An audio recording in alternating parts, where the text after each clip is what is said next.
नमस्कार। मैं सुधीर श्रीवास्तव ज्योतिष अनुसंधान केंद्र में आपका स्वागत करता हूं। मित्रों, आप लोगों ने मेरे चैनल को अगर अभी तक सब्सक्राइब नहीं किया है तो जल्द सब्सक्राइब करें ताकि मेरे आने वाले नए एपिसोड और वीडियोस की सबसे पहले आपको जानकारी मिल पाए। ज्योतिषी योगों की श्रृंखला में मित्रों आज हम बात करेंगे शंख योग के विषय में। शंख योग एक अत्यंत सुफल देने वाला योग है। जिन लोगों की कुंडली में शंख योग का निर्माण होता है ऐसे लोग काफी दयालु प्रवृत्ति के होते हैं। मानवता इनके अंदर कूट कूट के भरी होती है। जीवन भर वो एक सभी सुखों के संसाधन को अपने जीवन में प्राप्त करते हैं। एक आनंद और सुख से भरा हुआ जीवन वो जीते हैं।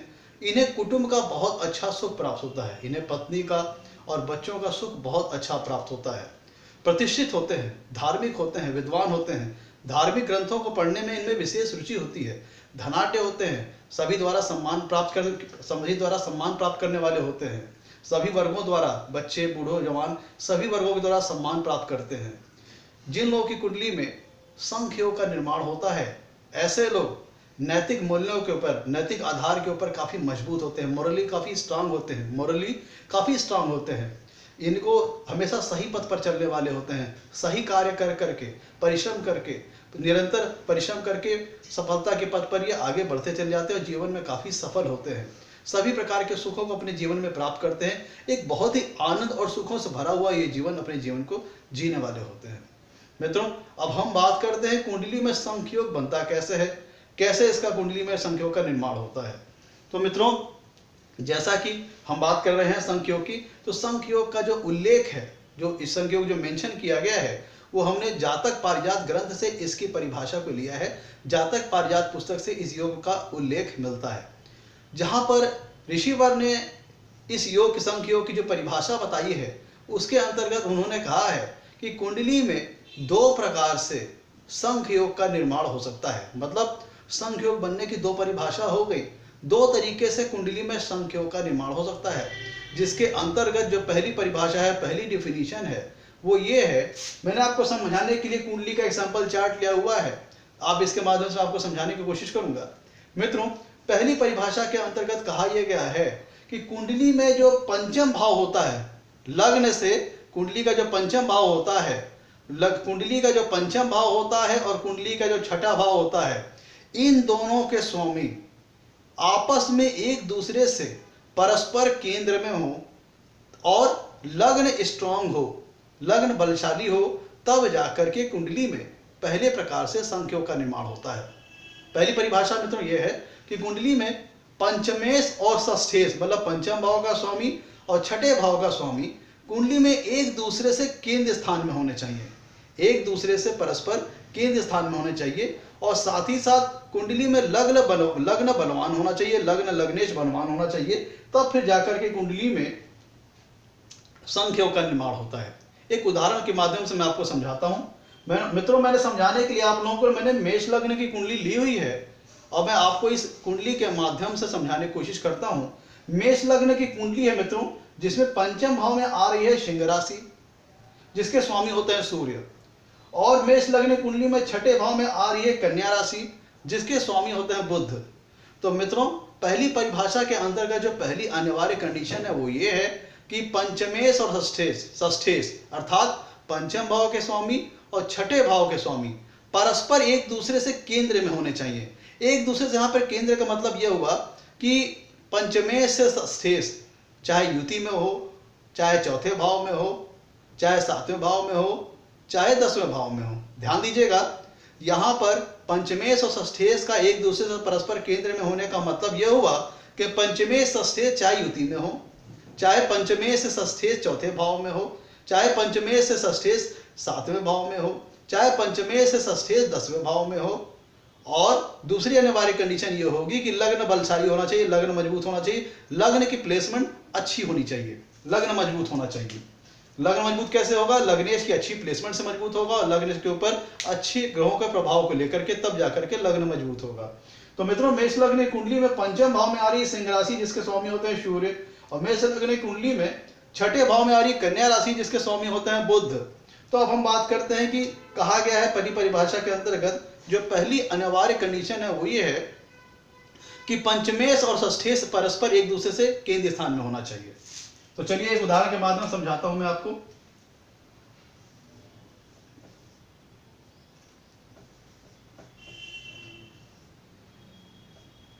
मेष लग्न कुंडली में पंचम भाव में आ रही सिंह राशि, जिसके स्वामी होते हैं सूर्य, तो हमने सूर्य को लिख दिया चौथे भाव में।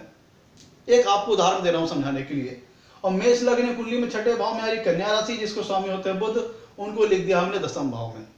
तो हमने कहा कि मेष लग्न की कुंडली, जो मैंने आपको बता रहा हूं संख्य योग, इसकी परिभाषा के अंतर्गत जो पहली अनिवार्य कंडीशन है वो ये है कि पंचम भाव का स्वामी अर्थात पंचमेश, षष्ठ भाव का स्वामी अर्थात षष्ठेश, परस्पर पंचमेश और षष्ठेश एक दूसरे से केंद्र स्थान में होने चाहिए, चाहे युति में हो चाहे चौथे भाव में हो, चाहे पंचमेश से षष्ठेश चाहे युति में हो, पंचमेश से षष्ठेश चाहे चौथे भाव में हो, पंचमेश से षष्ठेश चाहे सातवें भाव में हो, पंचमेश से षष्ठेश चाहे दसवें भाव में हो। तो ध्यान दीजिए यहाँ पे पंचम भाव के स्वामी होते हैं सूर्य और छठे भाव के स्वामी होते हैं बुध। तो ये देखिए सूर्य से बुध जो है सातवें स्थान पे है, सूर्य से बुध जो है सातवें स्थान पे है। तो इस प्रकार से पंचम से पंचमेश और षष्ठेश एक दूसरे से परस्पर केंद्र में हुए। अगर बुध यहां पे लिखा रहे सूर्य के साथ, तो भी इस उदाहरण में पंचमेश और षष्ठेश केंद्र में होंगे। क्यों? क्योंकि सूर्य और बुध एक दूसरे से युति में है। और अगर बुध यहां पे लिखा हो, एक उदाहरण के माध्यम बता रहा हूं कि अगर बुध यहां पे लिखा हो तो सूर्य से, सूर्य जो कि पंचमेश है, पंचमेश सूर्य से बुध चौथे स्थान में है, पंचमेश सूर्य से बुध चौथे स्थान में है, तो भी ये पहली कंडीशन पूरी हो रही है मित्रों। और अगर बुध दसम स्थान में लिखा हो तो भी पंचमेश सूर्य से षष्ठेश बुध दसम स्थान पे है। तो इस सारी कंडीशन में आपको संभावना बता रहा हूं कि किन किन तरीके से पंचमेश और षष्ठेश परस्पर एक दूसरे से केंद्र में होना चाहिए। मतलब परस्पर एक दूसरे से केंद्र में होने का मतलब है कि पंचमेश और षष्ठेश चाहे युति में हो, पंचमेश से षष्ठेश चाहे चौथे भाव में हो, पंचमेश से षष्ठेश चाहे सातवें भाव में हो, पंचमेश से षष्ठेश चाहे दसवें भाव में हो। तो मित्रों ये हो गई पहली अनिवार्य कंडीशन। और पहली परिभाषा के अंतर्गत जो दूसरी अनिवार्य कंडीशन है वो ये है कि लग्न मजबूत होना चाहिए। लग्न कैसे मजबूत होगा? लग्नेश की अच्छी प्लेसमेंट से और लग्न के ऊपर अच्छे ग्रहों के प्रभाव से। तो मित्रों मेष लग्न की कुंडली में लग्न के स्वामी होते हैं मंगल। तो हमने मंगल को, अब मंगल बलवान और शुभ कैसे होंगे? मतलब अगर हम बात करें कि जो पहली परिभाषा के अंदर जो दूसरी अनिवार्य कंडीशन है वो ये है कि लग्न बलशाली और मजबूत और शुभ होना चाहिए। तो मेष लग्न कुंडली में जो मैं आपको उदाहरण दे रहा हूं, इसके माध्यम से अगर हम बात करें तो लग्नेश हो जाते हैं मंगल। अब ये चाहे केंद्र में हो चाहे त्रिकोण में हो, त्रिक भाव में नहीं होने चाहिए, 6 8 12 में नहीं होने चाहिए, चाहे केंद्र में हो, त्रिकोण में हो या धन भाव में हो, लाभ भाव में हो। और भी अच्छा तब हो जाएगा कि वो अपनी स्वराशि या अपनी उच्च राशि में, तो और अच्छी बात है। तो मतलब ये है कि लग्न बलवान, लग्नेश बलवान तब होगा जब लग्नेश की प्लेसमेंट अच्छी हो, केंद्र में हो या त्रिकोण में हो, धन भाव या लाभ भाव में हो, 6 8 12 में नहीं होने चाहिए। और उससे भी बढ़िया तब हो जाएगा जब वो, अगर वो अपनी स्वराशि या उच्च राशि में हो। तो मित्रों चलिए हमने मान लिया मंगल अपनी उच्च राशि में हो गए, मंगल अपनी उच्च राशि में हो गए। तो जो ऋषिवर ने जातक परिजात ग्रंथ में जो संख्योग की जो पहली परिभाषा बताई है उसके अंतर्गत उन्होंने कहा है कि कुंडली में पंचम भाव के स्वामी अर्थात पंचमेश, षष्ठ भाव के स्वामी अर्थात षष्ठेश परस्पर एक दूसरे से केंद्र में होने चाहिए और साथ में लग्नेश और लग्न बलवान होना चाहिए। तो ध्यान दीजिए यहाँ पे इस प्रस्तुत एग्जाम्पल में पंचम भाव के स्वामी अर्थात पंचमेश हो गए सूर्य, षष्ठ भाव के स्वामी अर्थात षष्ठेश हो गए बुध, और सूर्य से बुध पंचमेश से षष्ठेश केंद्र में है, पंचमेश से षष्ठेश दसवें भाव में है, इसलिए केंद्र में है। तो पहली जो अनिवार्य कंडीशन है वो पूरी हो गई। दूसरी अनिवार्य कंडीशन क्या थी कि लग्नेश मजबूत होना चाहिए। तो लग्नेश इसकी कुंडली में होते हैं मंगल, जो कि दसम भाव में अपनी उच्च राशि में है। तो इस प्रकार से जो पहली परिभाषा के अंतर्गत संख्योग बनता है उसके अंतर्गत दोनों अनिवार्य कंडीशन इस उदाहरण में पूरी हो रही है। अगर इस तरह की कंडीशन आपकी कुंडली में बनती है जिसमें पंचमेश और षष्ठेश परस्पर एक दूसरे से केंद्र स्थान में हो और लग्नेश बलवान हो कुंडली में, अगर इस प्रकार की स्थिति आपकी कुंडली में बन रही है तो इसका मतलब आपकी कुंडली में संख्योग का निर्माण हो रहा है। मित्रों अब हम बात करते हैं दूसरी परिभाषा के ऊपर कि कुंडली में दूसरी परिभाषा के अंतर्गत संख्योग का निर्माण कैसे होता है। मित्रों अब हम बात करते हैं कि दूसरी परिभाषा के अंतर्गत संख्योग का निर्माण कैसे होता है। मित्रों, दूसरी परिभाषा में कहा गया है कि लग्न का स्वामी अर्थात लग्नेश, दशम भाव का स्वामी अर्थात दशमेश।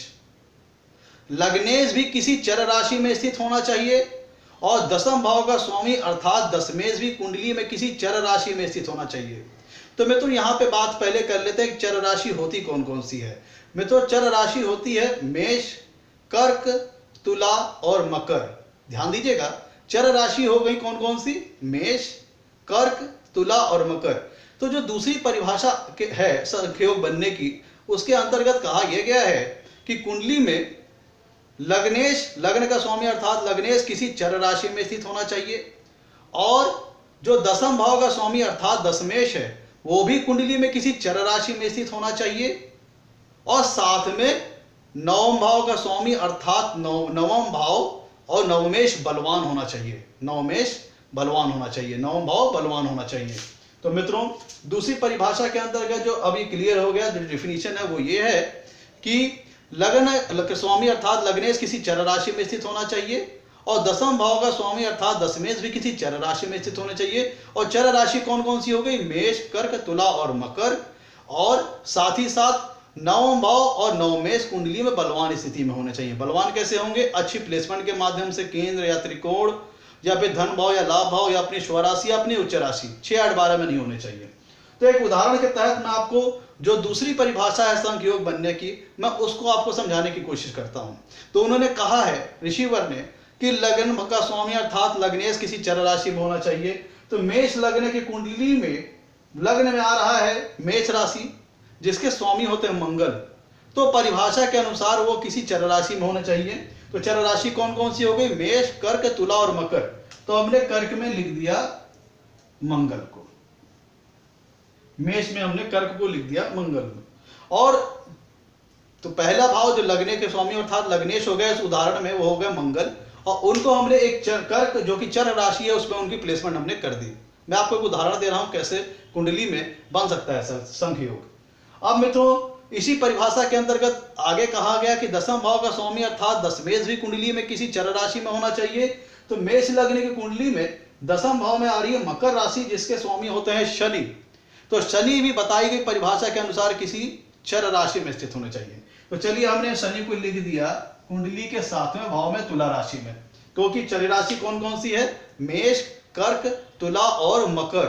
तो बताई गई डिफिनीशन के अंतर्गत लग्नेश को भी हमने चर राशि, लग्नेश हो गया मंगल जिनको हमने चर राशि कर्क में लिख दिया। और दशम भाव के अगली डिफिनीशन थी कि दशम भाव का स्वामी अर्थात दशमेश भी किसी चर राशि में होना चाहिए। तो वो दशम मेष लग्न की कुंडली में दशम भाव के स्वामी अर्थात दशमेश हो जाते हैं शनि, उनको हमने लिख दिया उनकी उच्च राशि तुला राशि में जो कि एक चर राशि है। अब अगली जो अनिवार्य कंडीशन है दूसरी परिभाषा के अंतर्गत संयोग बनने की, वो ये है कि नवम भाव का स्वामी अर्थात नवमेश और नवम भाव बलवान होना चाहिए। तो मेष लग्न की कुंडली में नवम भाव में आ रही है धनु राशि जिसके स्वामी होते हैं गुरु।